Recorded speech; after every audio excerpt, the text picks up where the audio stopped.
kesalahan-kesalahan fatal yang dilakukan para suami. Dan ini ibu bisa sampaikan kepada para suami ya. Nah, bapak-bapaknya nggak hadir masalahnya. Ma'asyiral muslimat yang dimuliakan Allah Subhanahu wa taala,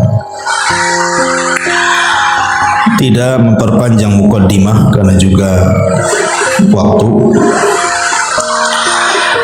Yang pertama, kesalahan yang fatal bagi seorang suami adalah tidak memberikan nafkah. Dan ini banyak dilakukan oleh para suami yang tidak bertanggung jawab. Mungkin dengan berjalannya waktu biasanya. Kalau awal-awal menikah biasanya masih bagus. Tapi dengan berjalannya waktu, nampaklah ada beberapa watak atau sifat para suami itu yang kemudian menjadikan tujuan berumah tangga itu tidak sebagaimana yang diinginkan. Bahkan ada yang terang-terangan seorang suami itu justru menyuruh istrinya untuk bekerja. Ini kan aib bagi para suami harusnya. Yang lebih parah lagi, terkadang disuruh bekerja itu malah dijauhkan daripada rumahnya. Entah disuruh bekerja ke luar negeri, jadi pembantu rumah tangga atau apalah pekerjaan yang itu sebenarnya bukan kewajiban seorang istri mencarinya. Karena Allah Subhanahu wa taala mengatakan dalam surah Al-Baqarah 233, wa 'alal mauludi lahu rizquhunna wa kiswatuhunna bil ma'ruf. Dan kewajiban seorang ayah adalah memberi makan dan juga pakaian kepada istrinya dengan cara yang baik. Makanya ditegaskan dalam sebuah hadis yang dikeluarkan Imam Ahmad dalam musnadnya, Nabi mengatakan, kafa bil mar'i ithman an yudayyi'a man yaqul. Cukuplah seseorang itu telah melakukan dosa ketika dia melalaikan kewajiban kepada orang yang harus ditunaikan. Ini yang pertama, ini yang fatal ya. Kalau suami kok tidak mencari nafkah, malah cenderung menjadi pengangguran, padahal kalau dia mau mencari kerja itu pasti ada saja. Karena tidak mungkin Allah Subhanahu wa taala menahan rizki seseorang, apalagi dia seorang kepala rumah tangga yang di bawahnya ada orang-orang yang diberi makan oleh dia, anak istrinya. Mustahil. Bahkan yang ada, kalau seandainya dia niat untuk mencari kerja, pasti Allah mudahkan. Ini yang pertama. Yang kedua, mengambil harta istri secara paksa. Ada sebagian suami yang tidak punya akhlak. Terkadang boleh jadi mungkin bahasanya halus, si suami mau ngambil harta istri itu mungkin dengan bahasa-bahasa ya untuk keperluan, nanti diganti, padahal nggak diganti itu, ya.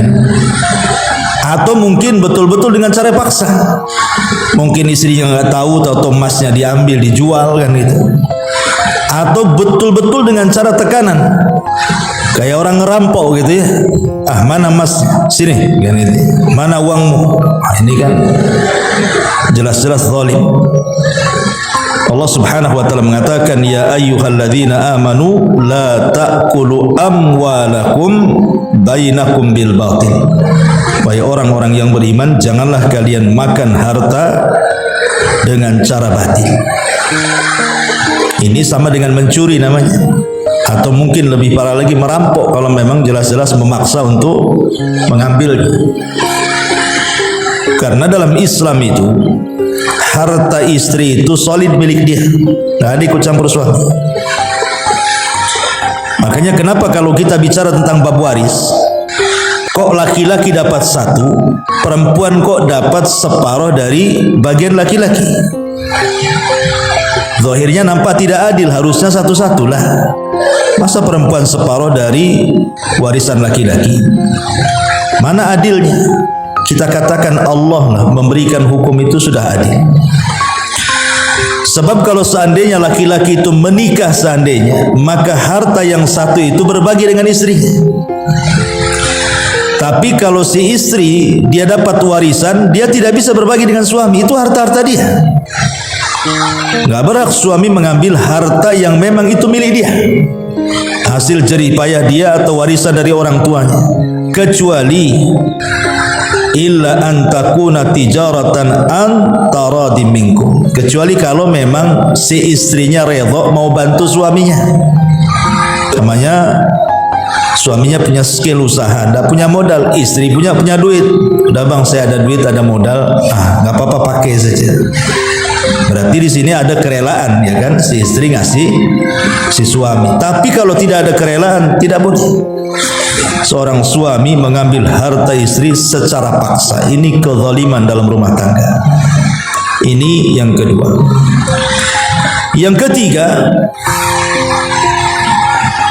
memaksa istri untuk tinggal di rumah orang tuanya dan tidak berusaha untuk mencari tempat tinggal untuk istrinya.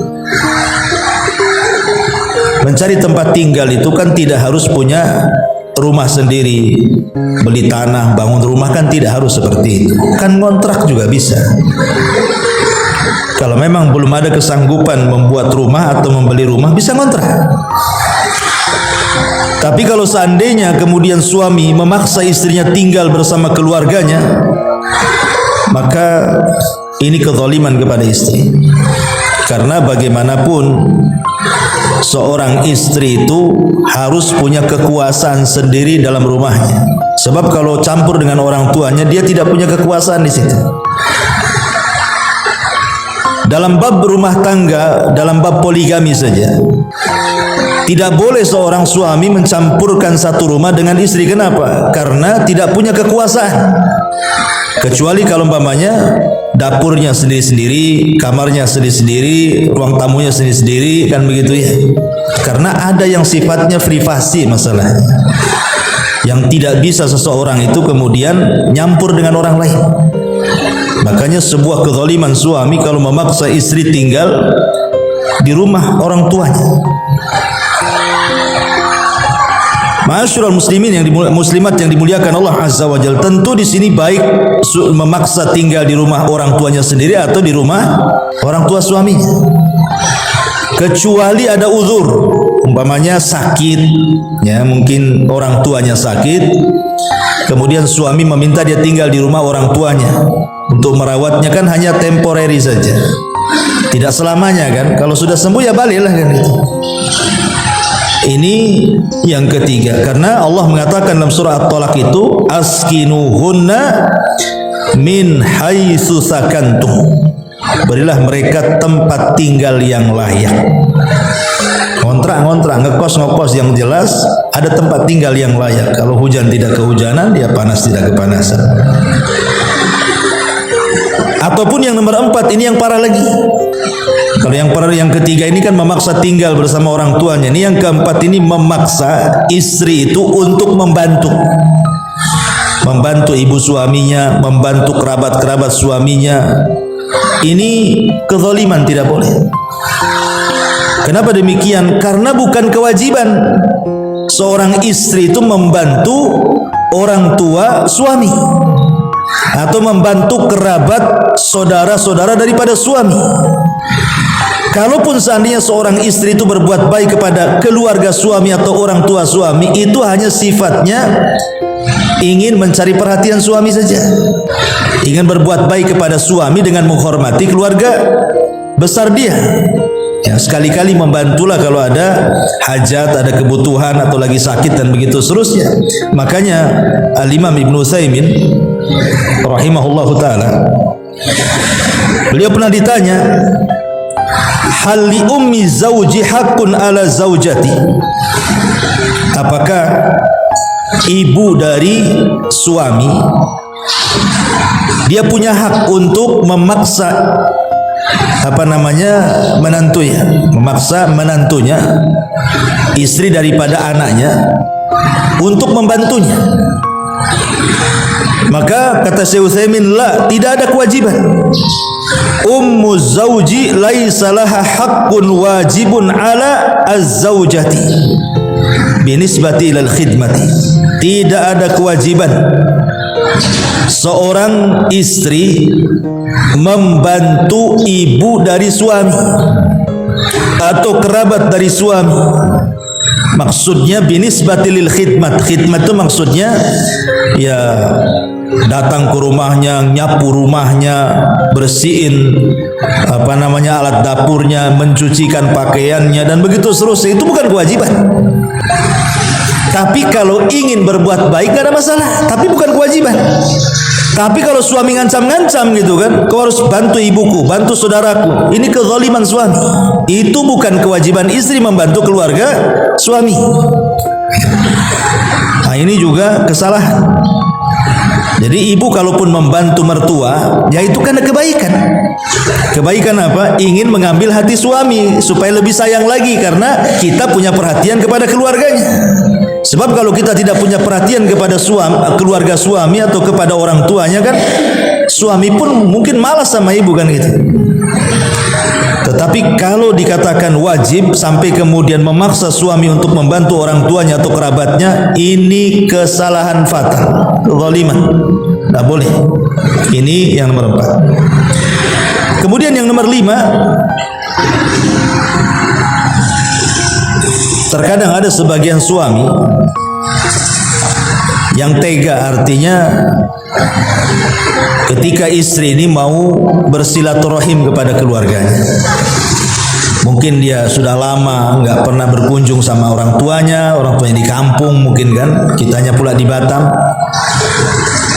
Ataupun ingin berkunjung kepada kerabat-kerabatnya, entah saudara kandungnya, paman-pamannya, bibi-bibinya. Terkadang ada suami itu yang menghalang-halangi. Tidak boleh. Kamu tidak boleh pergi. Kamu tetap di rumah. Nanti berhujah pula dia, kan suamimu lebih harus ditaati dibandingkan orang tuamu. Betul, kaidah itu tidak salah ya. Tetapi kalau seandainya kemudian melarang-larang, mengancam-ngancam tidak boleh seorang istri bersilaturahim kepada keluarganya, ini namanya suami sama saja hendak memutus silaturahim. Dan Allah katakan, fahal asaitum in tawallaitum an tufsidu fil ardi wa tuqatta'u arhamakum. Maka apakah kiranya jika engkau sudah berkuasa, merasa jadi suami, kamu berbuat kerusakan di permukaan bumi, kemudian berusaha memutuskan hubungan keluarga, lihat dampaknya. Ulaika alladzina la'anahumullah fa asammahum wa a'ma absarahum. Mereka lah orang-orang yang dilaknat Allah dan ditulikan telinganya, dan mereka akan dibutakan penglihatannya di hadapan Allah Subhanahu wa taala. Bayangkan sampai ada ancaman laknat dari Allah. Maka tak boleh seorang suami itu melarang-larang istrinya untuk bersilaturahim kepada keluarganya. Tetapi juga istri harus tahu diri juga kan itu. Jangan kemudian setiap waktu ngajak suaminya ke keluarganya, tahu mungkin jauh tempatnya, gaji suaminya pun tidak banyak. Akhirnya karena merengek-rengek terus, terpaksalah suami akhirnya nekat cari uang tanpa melihat halal haram pula. Yang penting istrinya senang, kan nggak boleh juga ya, jadi harus melihat kondisi keuangan juga. Kemudian yang nomor 6, terkadang ada sebagian suami itu kalau mungkin ibu melakukan kesalahan, itu sampai menegurnya itu sampai taraf menyiksa,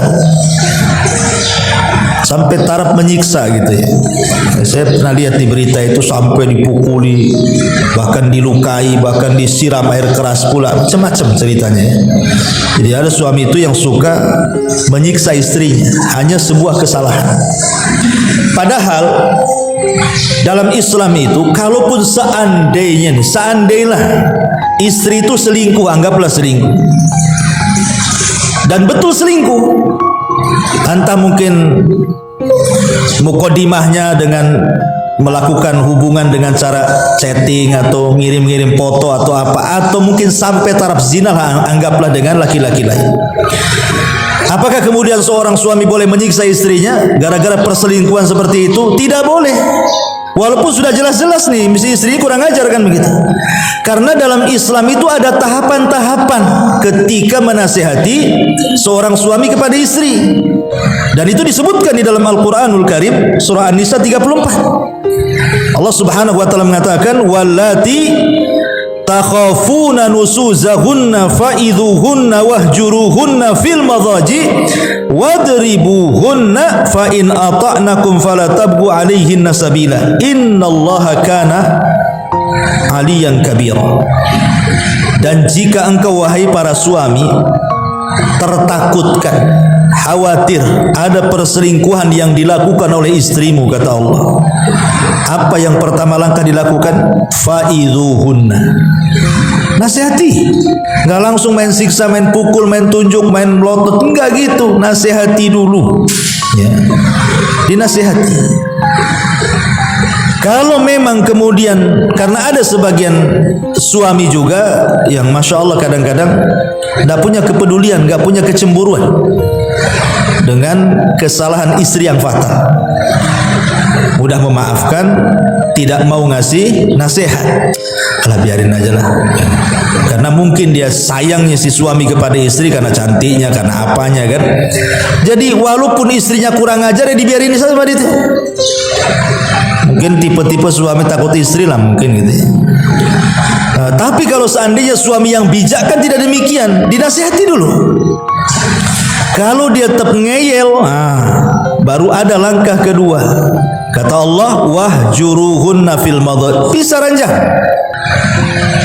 Kalau juga tidak bisa pisah ranjang, masih kurang ajar juga, maka memukul itu tahap terakhir. Allah mengatakan wadribuhunna, boleh kalian memukul, tapi bukan menyiksa memukul di sini.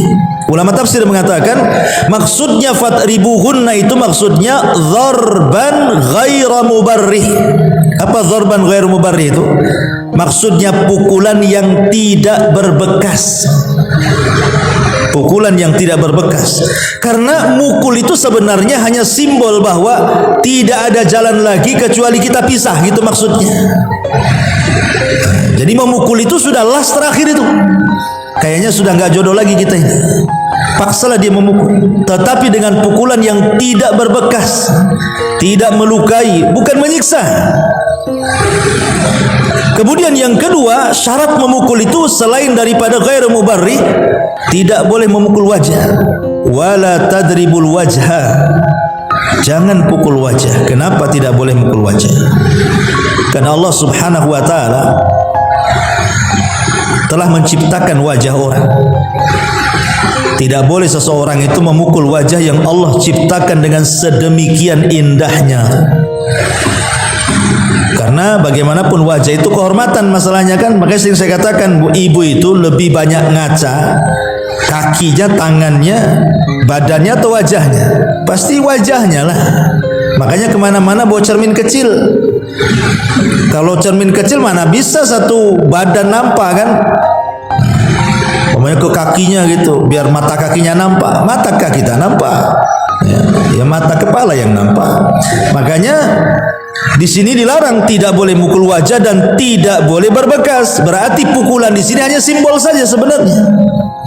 Ya mungkin mukul pahanya gitu ya, yang banyak dagingnya, bukan bagian-bagian yang bisa mencelakakan fisik dia. Jadi ini kesalahan suami menyiksa istri karena sebuah kesalahan, tidak melalui tahapan-tahapan gitu. Nasihat, kemudian pisah ranjang, baru memukul. Itu pun bukan menyiksa, ya, memukul. Kemudian juga yang nomor 7.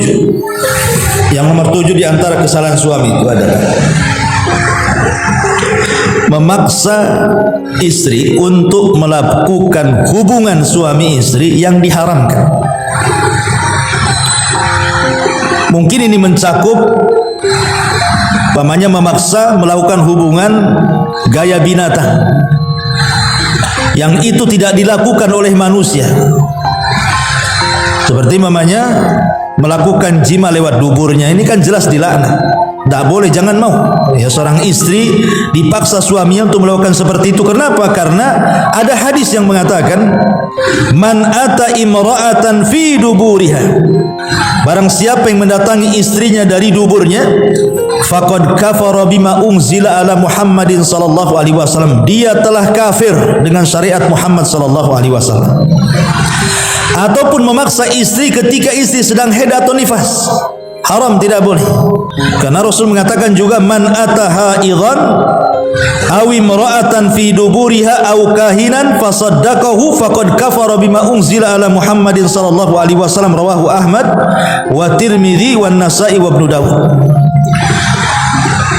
Barang siapa yang mendatangi istrinya dan dia sedang haid, atau mendatangi istrinya dari duburnya, atau mendatangi dukun dan membenarkan ucapannya, maka dia telah kufur dengan syariat Muhammad sallallahu alaihi wa ala alihi wasallam. Jadi tidak boleh, ya. Ibu jangan mau juga kalau suami maksa seperti itu. Atau mungkin meniru orang-orang barat lah, ya.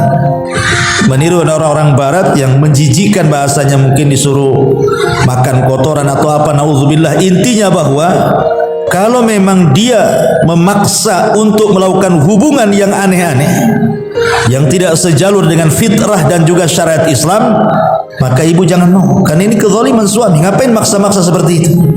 Terkadang binatang saja tidak melakukannya, manusia pula melakukannya. Naudzubillah, ya. Ini yang nomor 7.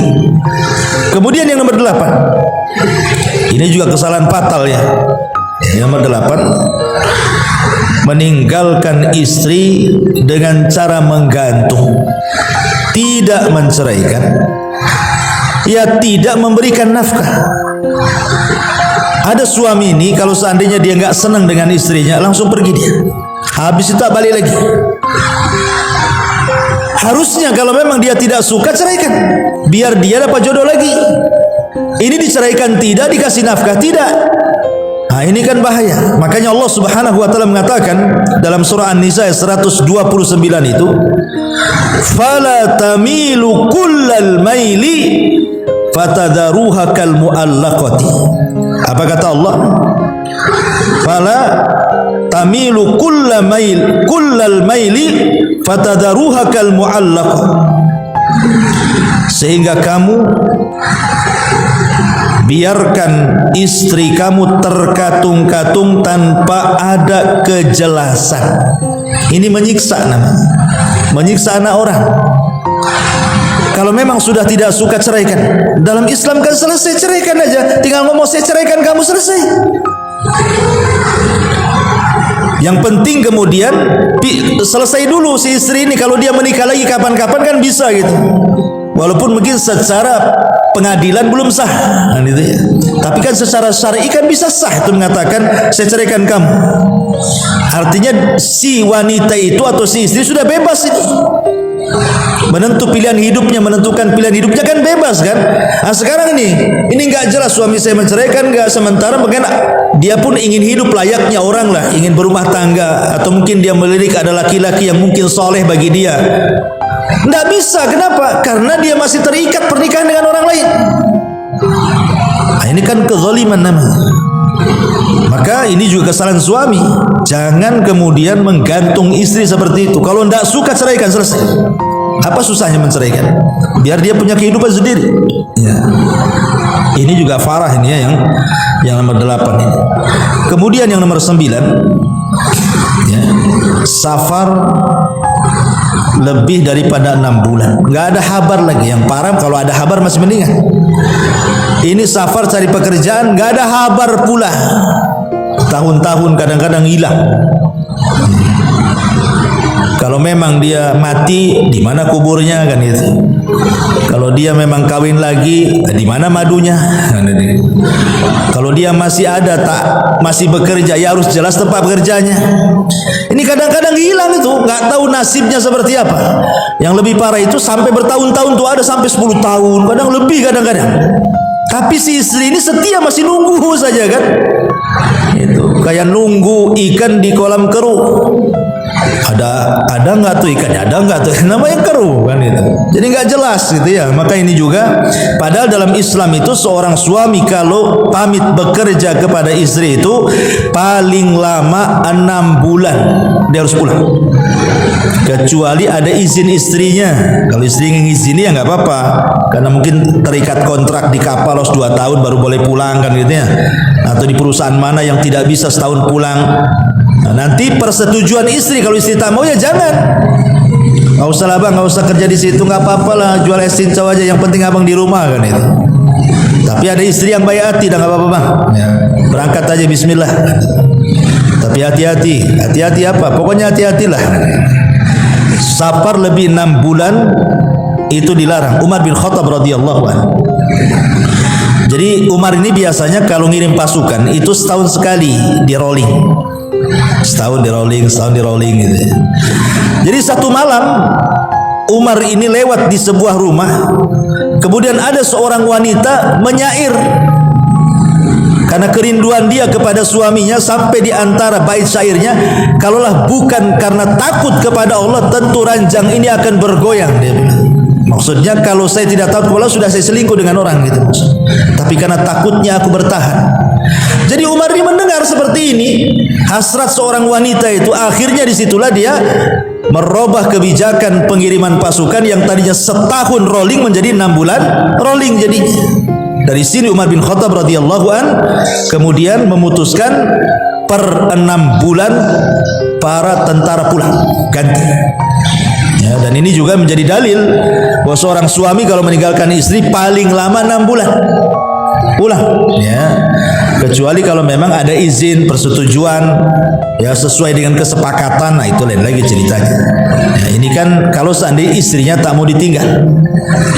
Ini yang nomor 9. Dan yang nomor 10 ini juga fatal, tidak memberi keamanan. Ya. Kenapa seorang istri, kan tujuan ibu menikah dengan suami itu supaya ibu merasa dilindungi, diayomi, merasa aman, tidak diganggu orang. Ya, merasa aman, tidak diganggu orang, kemudian punya rumah sendiri, punya benteng sendiri gitu ya. Gak ada yang ganggu. Kenapa? Kalau diganggu tinggal lapor suaminya. Tetapi ada sebagian suami itu yang zalim kepada istrinya. Terkadang mereka menakut-nakuti dengan cara mengusir kadang-kadang, ataupun mungkin mengancam-ngancam dengan kawin lagi. Ya kan banyak tuh suami, kalau gitu saya kawin lagi saja. Kawin lagi. Ya kawin aja lah kan begitu ya. Si ngancam-ngancam saja. Artinya bahwa di sini kadang-kadang ada seorang suami itu yang seperti itu, suka nakut-nakuti. Yang lebih parah lagi, kadang-kadang nakut-nakutinya itu betul-betul terjadi. Kamu kalau macam-macam saya usir. Akhirnya ada masalah, langsung betul-betul diusir. Semua barang-barang yang ditaruh di rumah dikunci dari dalam, pulang kau ke rumah sana.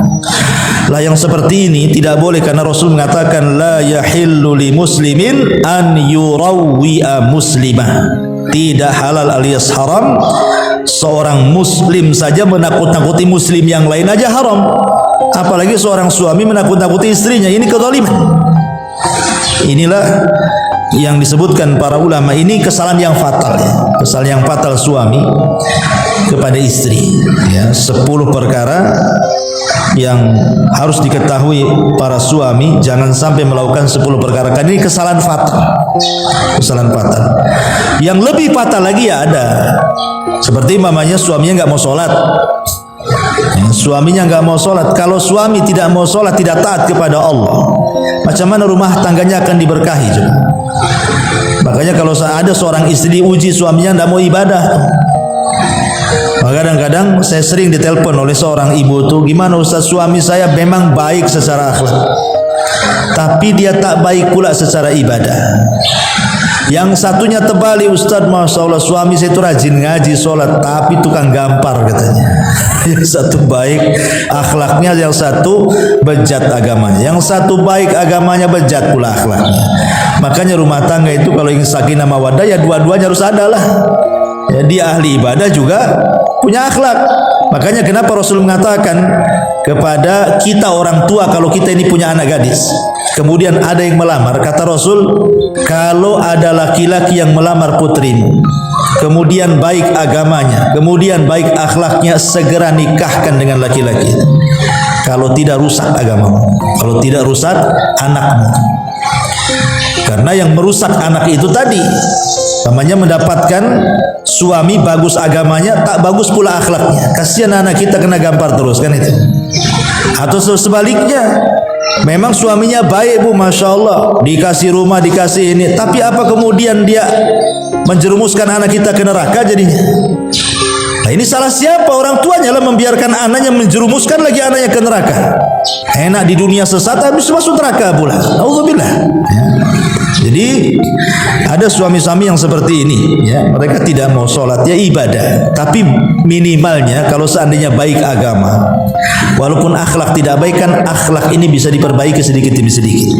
Sebab kalau sudah rusak agama lebih sulit tuh untuk baik akhlaknya. Karena kalau tahu agama kan takut kepada Allah minimalnya. Nanti lama-lama Allah kasih hidayah. Tidak mungkin lah kalau sholat-sholat terus kok nggak dapat hidayah, masih gitu terus kan. Pasti satu hari pun akan berubah. Karena dia dekat dengan hidayah. Lain dengan yang baik akhlaknya, dia jauh dari hidayah. Ya mungkin dia baik, lama-lama ada waktu-waktunya dia jahat tuh nantinya. Nah inilah makanya penting memahami 10 masalah, ya. Ma'asyiral muslimat yang dimuliakan Allah Azza wa Jalla. Bagaimana kalau kebalikannya? 10 kebalikan daripada suami. Nah ini juga kita bacakan saja, ya. Ini terbalik nih ya. Yang pertama 10 kesalahan istri juga ini. Kalau ini benar pengajian nih, karena saya depan ibu-ibu. Kalau tadi kan harusnya depan bapak-bapak kan itu. Yang pertama bu, ya, kesalahan ibu itu, jangan mengkhianati suami. Jangan pernah mengkhianati suami. Dengan cara apa mengkhianati suami itu? Ini yang saya sebutkan yang parah-parah saja ya. Kalau mau disebutkan kesalahan ibu ya banyak lah. Saya sebutkan yang parah-parah saja. Jadi jangan mengkhianati suami itu seperti ibu melakukan hubungan dengan laki-laki lain. Ya, mungkin hubungannya ringan, tadi hanya ngechat saja atau kirim-kiriman foto atau ngobrol, tapi ada yang lebih parah sampai berselingkuh, betul, berzina. Ya. Maka ini pengkhianatan tingkat tinggi dalam rumah tangga, tidak boleh. Bahkan yang lebih parah sampai dalam hubungan seorang istri ketika berhubungan dengan suami, ketika berhubungan itu yang dibayangkan seolah-olah bukan suami dia yang sedang menghubungi dia, tapi orang lain yang sedang berhubungan dengan dia. Ini syaitan.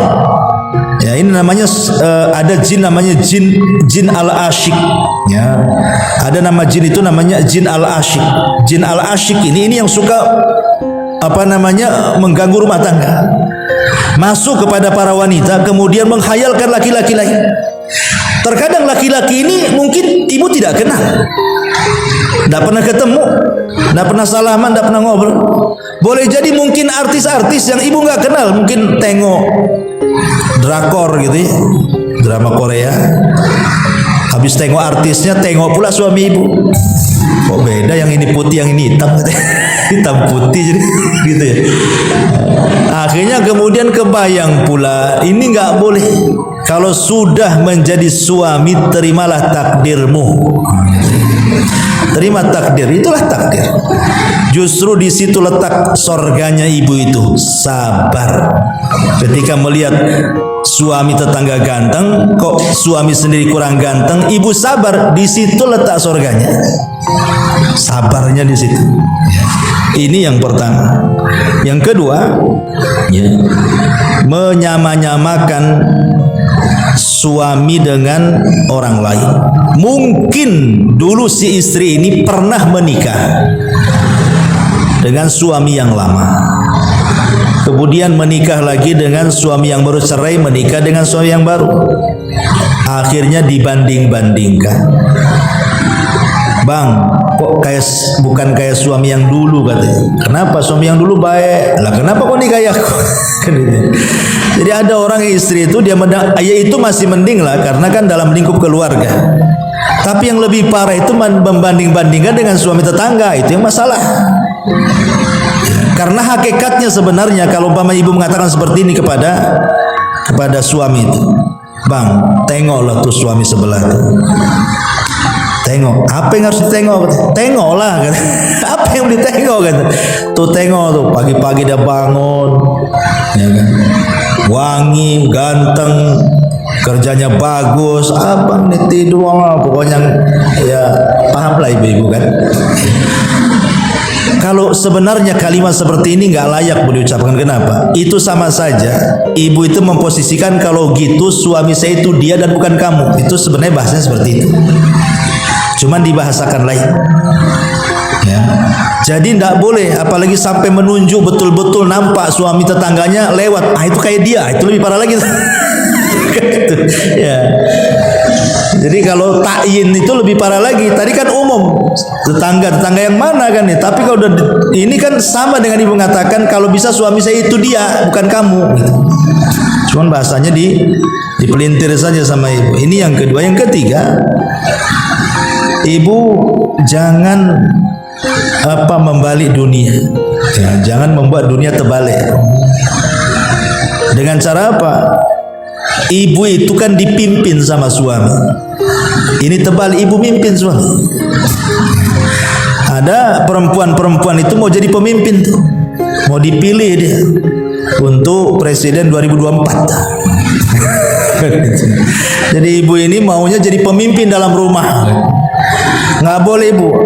Kodrat seorang ibu ya ibu ini bukan pemimpin, dipimpin. Karena pemimpin itu sudah jelas, ar-rijalu qawwamuna 'alan nisa, kan suami pemimpin, jelas Quran mengatakan ar-rijalu qawwamuna 'alan nisa. Kurang apa? Kemudian Allah berikan alasan kenapa mesti laki-laki. Bima faddalallahu ba'dahum 'ala ba'din wa bima anfaqa min amwalihim. Jelas dari segi tenaga, Bu, suami lebih kuat tenaganya. Ya, mau ibu kerja bangunan, ya, suami lebih kuat, dia kerja kuat suami itu, cara berpikirnya juga kuat, kemudian juga mereka sempurna agamanya. Kalau ibu kan akalnya tidak sempurna karena berbagi dengan perasaan, kemudian agama tidak sempurna juga karena waktu-waktu tertentu ibu gak bisa ibadah. Waktu haid mana ibu bisa sholat, bisa puasa, pegang mushaf aja diperselisihkan, kan begitu. Jadi agamanya kurang tuh. Kalau laki-laki kan sempurna, ya tidak mungkin laki-laki haid LGBT itu namanya kan. Laki-laki itu ya pasti sempurna agamanya, ya, maksudnya tidak ada penghalang bagi dia untuk beribadah. Kalau perempuan tidak, ya.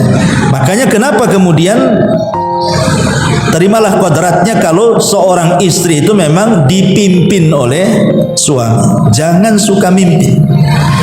Karena ada istri itu dia mau semau gue lah bahasa sayanya itu. Keluar rumah sesuka dia, ya, mau izin mau enggak terserah dia. Contoh suaminya datang, istrinya nggak ada. Celakanya lagi handphonenya bukan di silent lagi, dimatikan. Nah suami apa nggak pusing nyari ibu kemana kan itu? Harusnya kan nggak seperti itu. Itu namanya kalau mau merdeka, kenapa nikah? Nggak usah nikah lah kalau merdeka. Ya, jadi jangan membalik dunia, hormati suami. Ya, jangan menjadi pengatur dalam rumah tangga. Aturan rumah tangga itu sudah baku, Bu. Hak istri apa, hak suami apa, sudah ada, diatur semuanya. Ya, kemudian kadang-kadang nggak mau menerima pendapat suami kan. Suami baru ngomong, ibu udah ngomong duluan. Yang keempat, tadi meninggalkan rumah tanpa izin. Bu, dalam setiap rumah tangga pasti ada masalah. Nggak mungkin nggak ada masalah. Rumah tangga Nabi aja masalah. Rumah tangga sahabat aja masalah. Apalagi rumah tangga ibu pasti ada masalah. Kalau ada masalah, Bu, jangan kabur dari rumah. Ini fatal. Ya, kalau sampai seorang wanita meninggalkan rumah, ini fatal sekali. Karena berarti perempuan ini tidak mau menyelesaikan masalah keluarga. Dia mau memperluat. Sebab kalau dia sudah kabur dari rumah, ini masalahnya bukan sebatas rumah, tapi dia akan menyebar kemana-mana. Tidak mungkin orang lagi kesel kemudian ke rumah kawannya tidak cerita di kawan, itu mustahil, Bu. Atau mungkin pulang kampung ke rumah orang tuanya, nggak mungkin diam-diam, pasti akan cerita juga. Sampai kapan ibu diamkan itu? Murung-murung pasti ditanya kawannya. Susah kali kamu tertawa, biasanya kalau tawa itu 1 jam udah berhenti. Kadang senyum aja susah, mesti kan ditanya begitu. Atau paksalah awalnya mungkin sedikit yang diceritakan, keasikan melebar, akhirnya semua diceritakan. Kan jadinya memindahkan masalah tuh jadi. Maka ini yang nomor 4. Kemudian yang nomor 5, jangan menghina keluarga suami. Ini fatal, ya. Banyak istri-istri itu yang tidak menghormati keluarga suami, bahkan lebih parah menghina ibunya suami, menghina saudaranya suami. Ada ya perempuan yang nggak tahu diri nih kayak gini, ya. Kemudian juga yang nomor 6, jangan suka berdusta. Maksudnya berdusta, dustanya ini yang tingkatannya dusta besar, bukan dusta kecil. Kalau berdusta dalam rumah tangga itu dibolehkan sebenarnya, kalau dalam rangka untuk keutuhan rumah tangga. Keutuhan rumah tangga, memuji suami ibu. Oh, masya Allah, tidak ada orang ganteng satu komplek ini kecuali suami saya, ya. Itu karena tidak ada pemilihan. Kalau ada pemilihan ya, nah, intinya ya nggak apa-apa kan, bohong-bohong sedikit nggak apa masalah. Tapi masalahnya ada nih seorang istri kalau berdusta, ini sampai tingkat perang tetangga. Jangan, Bu, jangan sampai berdusta di hadapan suami, akhirnya suami jadi bawa parang ke tetangga. Bang, ini akhir-akhir ini itu tetangga itu kalau saya lewat tuh suaminya selalu mandangi saya. Masalah, Bu. Apa enggak cemburunya suami naik tuh pitam, ambil parang nanti. Jangan ya, jangan berdosa sampai akhirnya perang. Ya kalau memang betul tuh tutupi saja lah, jangan diceritakan. Karena nanti masalahnya beda kalau sudah laki-laki dengan laki-laki, beda, Bu. Ustadz dengan ustadz aja main parang kemarin, kena bacok tuh kepalanya orang. Di mana tuh? Di Batam Center ya. Sesama ustadz itu. Gara-gara apa saya tak tahu, yang satu kena bacok kepalanya, habis sarafnya kena. Jadi kalau sudah urusan laki-laki dengan laki-laki ini bahaya, dan ibu pula kompor gasnya. Jadi jangan berdusta yang menjadikan dusta suami ini jadi masalah dengan orang. Berdusta soal keluarganya, dijelek-jelekin, kemudian berbohong dan begitu seterusnya, ini jangan sampai. Kemudian nomor 7, membongkar aib keluar rumah. Tidak boleh, Bu, ya. Privasi. Ibu yang tahu suami tutupi. Sejelek apapun suami, bilang suami saya baik. Ya. Sekecil apapun gaji, bilang suami saya miliarder. Itu maksudnya. Kan itu. Alhamdulillah saya punya suami. Kenapa? Makan enak. Walaupun padahal maksudnya ikan asin dengan tahu tempe aja hari-hari. Tapi sama orang, wah kalau saya enak di rumah. Kalau umpamanya kawannya cerita makan daging, bilang enak suami saya. Ya, hari-hari bawakan makanan gitu. Walaupun itu berdusta, tetapi kan memuji suaminya. Daripada terus terang, berapa gaji suamimu? 10 juta. Mikir deh, kenapa suamiku payah? Suami payah-payah, Bu. Kenapa gaji sebulan gak cukup untuk makan gitu? Maka urusan-urusan privasi tidak boleh diceritakan, karena aib masalahnya. Yang tahu dapur ibu itu ibu saja, jangan orang lain tahu. Apalagi yang lebih parah lagi sampai urusan ranjang, ini seburuk-buruk manusia di hadapan Allah. Dan itu ada hadisnya. Ya. Kemudian yang nomor 8, jangan suka mengadu kepada keluarga. Kalau ada masalah, dikit-dikit ngadu sama saudaranya, dikit-dikit ngadu sama orang tuanya. Cari pembenaran, cari bolo bahasanya ya. Nggak boleh, Bu, ya. Kemudian yang nomor 9, cinta karena harta. Nah, ini banyak nih. Nah, jangan sampai kemudian kalau sudah nikah dengan suami, cobalah belajar mencintai suami apa adanya, ya. Sebab kalau seandainya karena harta saja, nanti kalau miskin dipastikan bercerai itu. Dipastikan bercerai. Kemudian yang terakhir, jangan tajasus. Nah, ini tajasus ini. Jangan tajasus. Suami main ke tetangga, diintip aja. Ngobrol apa dia? Ngapain aja dia? Ya. Nanti pergi, ibu telepon gak diangkat. Datang, diinterogasi. Kok tadi jam segini kemana? Kok gak diangkat telepon saya? Sama siapa? Pergi kemana? Jam berapa ke jam berapa? Nah, itu kan ada orang yang istri-istri yang suka interogasi kayak gitu. Itu namanya tajasus, Bu. Sini handphonenya, saya mau periksa. Nah, ini kan ngeri kali. Mana dompetnya? Jangan-jangan ngelong pula, hilang semua uangnya. Kemana? Ada ya. Ibu kalau suami datang itu, bukan itu pertanyaannya, tapi mau apa? Mau apa? Mau makan? Ya. Mau apa? Mau diurut? Mau diapa? Gitu. Ini enggak. Dari mana? Sama siapa? Kok baunya lain? Subhanallah, ada. Ini tajasus tidak boleh, Bu. Ya. Ini makanya kenapa ada 6 sifat. Kenapa Imam Ghazali itu mengatakan jangan ada seorang istri itu punya 6 sifat. Ya. Pertama, suka mengeluh, kata dia. Yang kedua, suka mengungkit kebaikan. Aku kan udah masak, memang kewajiban ibu.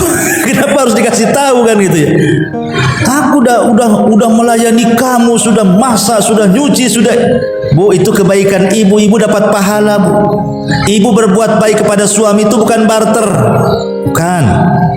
Kok kalau berbuat baik sama saya akan baik, Bang? Bukan begitu.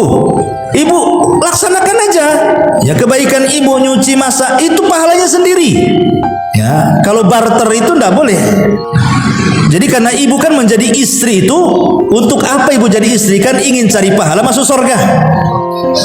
Tapi kalau sudah kebaikan sistem barter, Bu, itu enggak bisa. Ya. Jadi jangan berbuat baik kepada suami itu dengan sistem barter. Pokoknya laksanakan aja kewajiban ibu. Soal suami jahat terserah. Yang penting saya melaksanakan selaku seorang istri, gitu maksudnya. Karena saya tidak mengharap pahala engkau, wahai suamiku. Saya mengharap pahala Allah, itu maksudnya. Jadi jangan suka, kata Imam Ghazali, jangan suka mengungkit kebaikan. Yang ketiga, ya, jangan suka menceritakan masa lalu. Jangan suka menceritakan masa lalu. Kan ada tuh seorang, mungkin maaf kadang-kadang dulunya mungkin ya masa lalunya suka gonta-ganti pasangan, pacaran atau apa. Sekarang sudah menikah, jangan diceritakan tuh pacar-pacar 1, 2, 3, 4. Banyak kali butuh pacarnya dulu. Tidak usah tutup, ini suami saya, inilah pacar saya, selesai. Ya. Kemudian kata Imam Ghazali yang keempat, jangan sampai memiliki sifat selalu membesar-besarkan dunia. Ya. Suami tahu gajinya berapa. Pokoknya karena sekarang sudah ada udah handphone semua belanjaan, Bu. Wah, hari-hari Tokopedia aja ditonton nih, Bu, tuh. Tokopedia, Marketplace, apalagi tuh. Nah, akhirnya tas lewat, ini lewat, itu lewat. Tahu gaji suami seberapa? Ini yang branded itu yang ditonton. Kan gitu ya. Gaji setahun habis lah tuh beli satu tas tuh. Jangan selalu membesar-besarkan dunia. Ya, terimalah apa adanya. Kemudian yang nomor 5 kata Imam Ghazali, ya, wanita yang jangan suka berdandan sepanjang hari. Ya, berdandan boleh tapi ada waktu-waktunya. Tapi kalau terus saja berdandan, Bang, kayaknya ini yang sebelah sini agak sengit nih katanya. Ini perlu obat nih, harganya sekian. Udah dibelikan obat sama suami. Nampaknya Bang perlu bedak nih, tapi harganya sekian. Nampaknya kita harus operasi nih, Bang. Ini harus dikasih silikon sebelah sini. Ya, habislah itu uang suaminya untuk itu aja, Bu, ya. Kemudian kata Imam Ghazali yang nomor 6, dia mengatakan jangan suka nyinyir. Ya, itu disebut sadaqah namanya. Suka nyinyir atau apa, suka banyak bicara, ember. Wallahu